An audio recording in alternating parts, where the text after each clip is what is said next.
নতুন মেয়ে, তোমার নাম কি? সিনথি।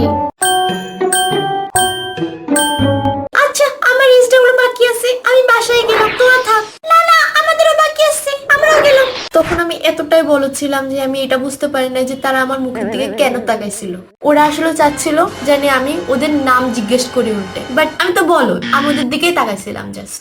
এসব কারণেই মূলত আমার কখনো ফ্রেন্ড হয় নাই। আমি ফ্রেন্ড বানাইতে পারছি ক্লাস 9-এ উঠে, বাট তার আগ পর্যন্ত আমার কোনো ফ্রেন্ড ছিল না। আব্বু ট্রান্সফার হয় চিটাগাংয়ে, ক্লাস 3-তে নতুন স্কুল অ্যাডমিট হই। স্কুল চেঞ্জ করলেও আমার পড়া কপালটা চেঞ্জ হয় না, সেখানেও সেম কাহিনী, কোনো ফ্রেন্ড হয় না। অনেক খারাপ লাগতো যে কোনো ফ্রেন্ড নাই। টিফিন ব্রেকে সবাই ফ্রেন্ডের সাথে খেলাধুলো করে, গল্প করে, আর আমি সেখানে একা বসে টিফিন খাই।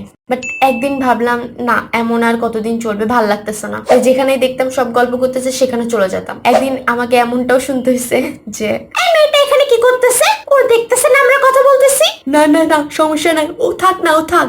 গেস হোয়াট, আমি এত অপমানের পরে ওখানে দাঁড়িয়ে থাকতাম।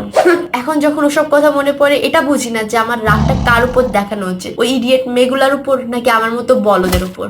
যাই হোক, আমার ইন্ট্রোভার্টনেস অবশ্য এখনো কমে নাই, বাট আগের মতো নেই। কিন্তু একটু হেজিটেট লাগে অপরিচিত মানুষের সাথে কথা বলতে। অ্যাটলিস্ট আমি এখন ফ্রেন্ড বানাইতে পারি, যদিও আমার ফ্রেন্ড সার্কেল খুবই কম, but I am happy with my friends. জানি অনেক শর্ট একটা স্টোরি বললাম, ভাল লাগলে কমেন্ট, শেয়ার, লাইক করো। আর আমার কথা শেষ, টাটা, পড়তে বসো।